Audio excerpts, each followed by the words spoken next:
कैसा लगता है जब आप दिन रात पढ़ाई में डूबे रहते हो, लेकिन फिर भी आपका वही दोस्त आपसे ज्यादा मार्क्स ले आता है जो आपसे 10 गुना कम पढ़ता था। आपने घंटों लगाकर परफेक्ट नोट्स तैयार किए, जबकि आपके सारे दोस्त बाहर मस्ती कर रहे थे। यही है लाइफ का असली पेज ऑफ। लेकिन सच ये है कि सिर्फ हार्ड वर्क नहीं, स्मार्ट वर्क भी उतना ही जरूरी है। आज की इस वीडियो में मैं आपको 12 ऐसी स्टडी टेक्निक्स बताने वाला हूं जिनकी मदद से आप सिर्फ 3 घंटे पढ़कर ही उतने मार्क्स ला सकते हो जितने दूसरों को 10 घंटे पढ़कर भी नहीं मिलते। 9th मेथड सबसे दमदार तरीका है जिससे आप शुरुआत से लेकर अंत तक किसी भी चैप्टर को इफेक्टिवली याद रख पाओगे, और वो भी कम से कम टाइम और एफर्ट में। तो एलिस्ट वहां तक वीडियो जरूर देख। Number 12, game of brain. Suppose 2 student हैं, दोनों रोजाना 6-6 घंटे सेल्फ स्टडी करते हैं। टाइम दोनों का बराबर है, फिर भी रिजल्ट में जमीन आसमान का फर्क है। स्टूडेंट बी के मार्क्स स्टूडेंट ए से कहीं ज्यादा हैं। वजह, दोनों के पढ़ने का तरीका थोड़ा अलग है। रिसर्च बताती है कि हमारा ब्रेन एवरेज आधे घंटे तक ही 100% एफिशिएंसी से काम कर पाता है। इसके बाद परफॉर्मेंस धीरे धीरे गिरने लगती है। अब स्टूडेंट ए को ये बात पता नहीं थी। वो लगातार 6 घंटे पढ़ाई करता रहा। कहने को तो 6 घंटे पढ़ाई हुई, लेकिन असल में इफेक्टिव स्टडी सिर्फ आधे से 1 घंटे की हुई। क्यों? क्योंकि आधे घंटे बाद या कुछ लोगों के लिए 1 घंटे बाद ब्रेन की एफिशिएंसी सिर्फ 20 से 30% रह जाती है। दूसरी तरफ स्टूडेंट बी ने इस प्रॉब्लम को स्मार्ट तरीके से हैंडल किया। उसने यूज किया पोमोडोरो टेक्निक। इसमें हर आधे घंटे की पढ़ाई के बाद 5 मिनट का ब्रेक लेना होता है, या फिर लगातार 50 मिनट पढ़कर 10 मिनट का ब्रेक। इससे ब्रेन दोबारा रिचार्ज हो जाता है और फिर से 100% एफिशिएंसी पर काम करता है। इस पैटर्न को फॉलो करने के बाद 6 घंटे में से लगभग 5.5 घंटे पूरी तरह इफेक्टिव स्टडी होती है। लेकिन दिक्कत यह है कि 10 में से सिर्फ 1-2 स्टूडेंट ही इस टेक्निक को सही से अप्लाई कर पाते हैं। क्योंकि अगर ब्रेक के दौरान ऐसी एक्टिविटी करने लग गए जिससे 5 मिनट का ब्रेक खींचकर 5 घंटे का बन जाए, तो सारा फायदा बेकार। इसलिए ब्रेक में कोई हाई डोपामाइन वाली एक्टिविटी मत करो। बेस्ट तरीका है 5-10 मिनट के लिए कमरे से बाहर निकलो, थोड़ा टहल लो, जिससे माइंड फ्रेश हो जाए और पढ़ाई में फोकस वापस आ जाए। Number 11, hypothetical memory. किसी भी इंफॉर्मेशन को पक्के तौर पर याद रखने के लिए रिकलेक्शन सबसे जरूरी है। रिकॉग्निशन बस हमें यह एहसास दिलाता है कि हाँ, ये चीज पहले देखी है, लेकिन असली याददाश्त नहीं बनती। जब आप किसी भी चैप्टर को पढ़ रहे होते हो, चाहे लेक्चर अटेंड कर रहे हो या किताब से पढ़ाई कर रहे हो, उस समय आप इंफॉर्मेशन को बस रिकॉग्नाइज कर रहे होते हो। कभी नोटिस किया, जब आप अपने नोट्स लेकर रिवीजन शुरू करते हो तो हर लाइन देखकर लगता है कि अरे हाँ, यह भी आता है और यह भी आता है और यह भी आता है, लेकिन जैसे ही नोटबुक बंद करते हो सब कुछ ब्लैंक लगने लगता है, कुछ भी याद नहीं रहता। ऐसा इसलिए क्योंकि आपका दिमाग उस इंफॉर्मेशन को देखकर सिर्फ उसे पहचान रहा था, जैसे कह रहा हो, हाँ यह तो मैंने पहले पढ़ा है, लेकिन ब्रेन में असली स्टोरिंग नहीं हो रही थी। अगर आपको इंफॉर्मेशन को लॉन्ग टर्म मेमोरी में स्टोर करना है तो सिर्फ रिकॉग्निशन नहीं बल्कि रिकलेक्शन करनी होगी। लेकिन रिकलेक्शन कैसे करें, उसके लिए अब अगले मेथड का इस्तेमाल करो। Number 10, concept and facts. कभी कभी कुछ कॉन्सेप्ट इतने स्ट्रांग होते हैं जो हमें सालों साल तक याद रहते हैं, लेकिन कुछ बातें चाहे जितना भी दिमाग लगाओ कभी याद ही नहीं रहती। किसी भी इंफॉर्मेशन को समझने और याद रखने से पहले ये जानना जरूरी है कि वो सिर्फ एक फैक्ट है या फिर पूरा कॉन्सेप्ट। जैसे अगर मैं आपसे पूछूं वर्ल्ड वॉर 2 कब हुआ, तो आप में से कुछ लोगों को तुरंत याद आ जाएगा और कुछ लोगों को बिल्कुल नहीं, क्योंकि ये सिर्फ एक फैक्ट है। लेकिन अगर आपको पूरा कॉन्सेप्ट पता हो, यानी वर्ल्ड वॉर 2 कैसे शुरू हुआ, क्यों हुआ और किसने इसे स्टार्ट किया, तो फैक्ट अपने आप ही आसानी से याद रह जाएगा। सीधी सी बात है, फैक्ट्स की कोई वैल्यू नहीं होती अगर कॉन्सेप्ट क्लियर ना हो। फैक्ट्स मीनिंगफुल तभी बनते हैं जब उनके पीछे का कॉन्सेप्ट अच्छे से समझ में आता हो।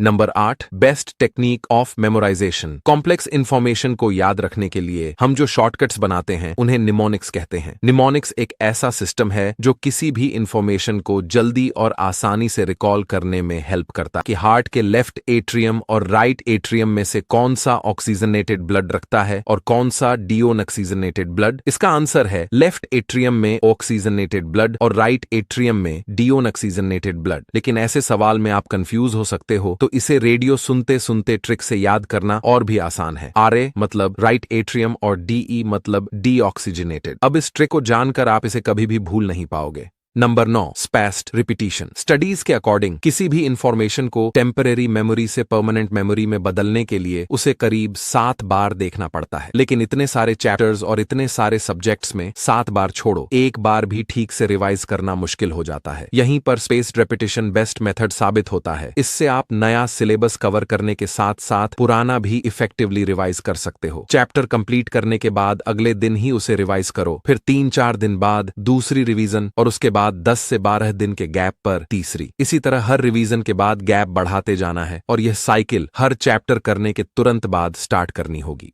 Number 7, learn strongly. दोस्तों, ज्यादातर स्टूडेंट्स स्टडी करते समय सुपरफिशियल थिंकिंग करते हैं, जिसकी वजह से कुछ भी लंबे समय तक याद नहीं रहता। लेकिन आखिर यह सुपरफिशियल थिंकिंग है क्या? चलिए एक एग्जाम्पल से समझते हैं। एक स्टडी में स्टूडेंट्स को 2 ग्रुप में बांटा गया। ग्रुप ए को सिर्फ बेसिक चीजें पढ़ने को दी गई, जैसे एलिफेंट वर्ड में कितने वावेल्स हैं। वावेल्स तो आपको पता ही हैं, ए, ई, आई, ओ, यू। अब इन वर्ड्स में कितने वावेल्स हैं ये इनको बताना था। आंसर ढूंढते समय ये स्टूडेंट्स सिर्फ वर्ड के लेटर्स के बारे में सोच रहे थे, न कि वर्ड के असली मीनिंग के बारे में। यही कहलाती है सुपरफिशियल थिंकिंग। वहीं ग्रुप बी के स्टूडेंट्स से सवाल पूछा गया, इनमें से कौन सी चीज का साइज ज्यादा है। अब इनके दिमाग में आंसर ढूंढते टाइम उस चीज की एक्चुअल पिक्चर आई और असली मीनिंग भी समझ आया। थोड़ी देर बाद जब दोनों ग्रुप से सारे वर्ड्स याद करने को कहा गया तो ग्रुप ए के स्टूडेंट्स ने 30 में से सिर्फ 5 वर्ड्स ही सही बताए, लेकिन ग्रुप बी के स्टूडेंट्स को 10 वर्ड्स याद थे, यानी ग्रुप ए से डबल। तो दोस्तों, जब आप पढ़ाई करते समय सिर्फ डेफिनेशन रीड करते हो और कॉन्सेप्ट को गहराई से समझने की कोशिश नहीं करते, तो आप सुपरफिशियल थिंकिंग कर रहे होते हो। इसलिए इस तरीके से कभी भी स्टडी मत करना। Number 6, plan your tasks. कभी आपके साथ ऐसा हुआ है कि आप पढ़ना तो चाहते हो लेकिन पढ़ने का मन ही नहीं करता। ऐसा इसलिए होता है क्योंकि आप अपने दिन का प्लान या तो गलत तरीके से बनाते हो या फिर बनाते ही नहीं। अगर आप अपने दिन को सही तरीके से प्लान नहीं करोगे तो पिछली टेक्निक यूज करने का भी कोई फायदा नहीं होगा। सपोज स्टूडेंट ए और स्टूडेंट बी दोनों ही पोमोडोरो टेक्निक से स्टडी करते हैं, लेकिन फर्क यह है कि स्टूडेंट ए सुबह उठते ही सबसे पहले फोन उठाएगा, गेम खेलेगा और आधा दिन वेस्ट करने के बाद पढ़ाई करेगा। वहीं दूसरी तरफ स्टूडेंट बी पहले स्टडी करेगा और जब उसका टास्क पूरा हो जाएगा तब रिवॉर्ड के तौर पर फोन उठाएगा। अब गेस करो किसकी मार्क्स ज्यादा आएगी? ऑब्वियसली स्टूडेंट बी की, क्योंकि स्टूडेंट ए ने तो अपने ब्रेन को पहले ही डोपामाइन से ओवरलोड कर दिया, जिसकी वजह से बाद में ना तो पढ़ने का मन करेगा और ना ही फोकस कर पाएगा।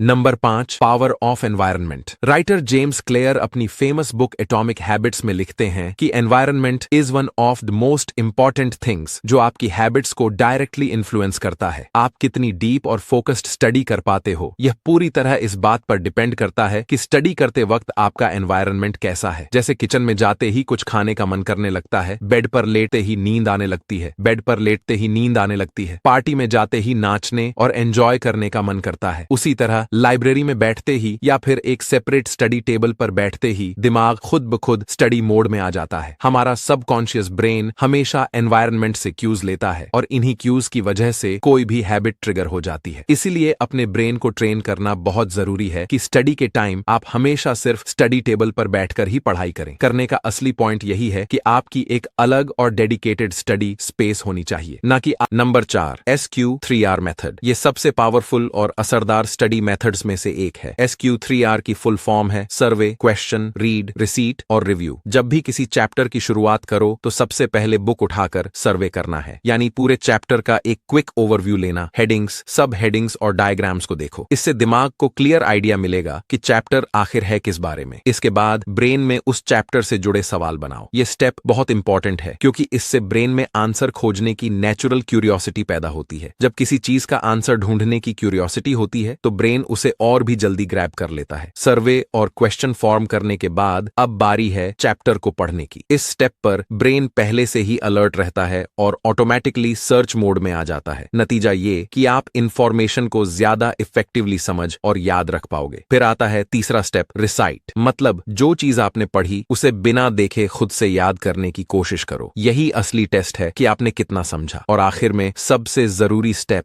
रिव्यू। रिव्यू का मतलब है कि जो पढ़ा है उसे कुछ दिनों बाद फिर से रिवाइज करना ताकि वो हमेशा लंबे समय तक याद रहे। Number 3, real learning. जब भी किसी कॉन्सेप्ट को याद करने की बात आती है तो बचपन से लेकर आज तक स्कूल में हमें एक ही तरीका सिखाया गया है, रोट मेमोराइजेशन यानी रटा लगाना। लेकिन सच यह है कि यह तरीका ज्यादा इफेक्टिव नहीं होता। जो पढ़ा है वह लंबे समय तक दिमाग में टिकता ही नहीं। एक्टिव रिकॉल मेथड ही सबसे पावरफुल और इफेक्टिव तरीका है। इसमें हम इंफॉर्मेशन को सिर्फ पहचानते नहीं बल्कि दिमाग से बाहर निकालकर यानी रिट्रीव करते हैं। किसी भी कॉन्सेप्ट को पढ़ने के बाद आपको खुद से ब्रेन में दोहराना है कि आपने अभी क्या पढ़ा है। सेम रिवीजन करने के बाद भी और लेक्चर देखने के बाद भी अपने दिमाग से सब कुछ याद करने की कोशिश करो। अगर इस तरह आपने प्रैक्टिस की तो 100% एग्जाम में भी वही कॉन्सेप्ट याद रहेगा, क्योंकि एग्जाम में न तो हम बुक देखते हैं और न ही नोटबुक, बल्कि अपने दिमाग से ही सारे कॉन्सेप्ट्स को रिट्रीव करते हैं। Number 2, Feynman technique. हमें यह तो अब क्लियर हो गया कि कॉन्सेप्ट्स को समझना सबसे इंपॉर्टेंट चीज है, लेकिन असली सवाल यह है कि आपको कॉन्सेप्ट्स समझ में कैसे आएंगे। कॉन्सेप्ट्स को आसानी से समझने के लिए आप फेनमैन टेक्निक का इस्तेमाल कर सकते हो। इसके अनुसार आपने जो भी पढ़ा है उसे किसी और को समझाना होगा और इस तरह से समझाना होगा जैसे आप किसी 5 साल के बच्चे को पढ़ा रहे हो, क्योंकि आप किसी दूसरे को कोई कॉन्सेप्ट तभी समझा सकते हो जब आपको खुद को वह 100% क्लियर हो। जिस भी पॉइंट पर आप अटकते हो समझाते हुए, वही चीज आपको खुद पूरी तरह से समझ नहीं आई। इस मेथड की खासियत यह है कि किसी और को समझाते वक्त आप खुद भी एक्टिव लर्निंग कर रहे होते हो। अगर आप किसी और को नहीं समझा पाते तो खुद को ही समझाओ, खुद से बातचीत करो। Number 1, power of sleep. मान लो आपने सभी बेहतरीन स्टडी टेक्निक्स यूज करके पढ़ाई कर ली, लेकिन यह सब बेकार है अगर आपकी स्लीप गड़बड़ हुई। ज्यादातर स्टूडेंट्स स्लीप को सीरियसली नहीं लेते, पर असल में स्लीप सबसे बड़ा फैक्टर है जिसके बिना कोई भी नॉलेज आपकी परमानेंट मेमोरी में सेव ही नहीं होगी। जैसे अगर आज आपने ये चैप्टर पढ़ा तो ये जाएगा ट्रांजिटरी, फिर लॉन्ग टर्म मेमोरी में। ये इन्फॉर्मेशन ब्रेन की परमानेंट मेमोरी में तभी सेव होगी अगर आप 7 से 8 घंटे की क्वालिटी स्लीप लोगे, क्योंकि इन्फॉर्मेशन का परमानेंट मेमोरी में सेव होना पूरी तरह डिपेंड करता है रैपिड आई मूवमेंट स्लीप पर, जो सोने के करीब 1.5 घंटे बाद शुरू होती है। इसलिए अच्छी स्टडी के साथ साथ अच्छी और पूरी स्लीप लेना भी उतना ही जरूरी है। आई होप कि आप इन टेक्निक्स को यूज करके अपनी लर्निंग कैपेबिलिटी को नेक्स्ट लेवल तक जरूर ले जाओगे। और अगर ये टेक्निक्स हेल्पफुल लगी हों तो वीडियो को लाइक करना बिल्कुल मत भूलना।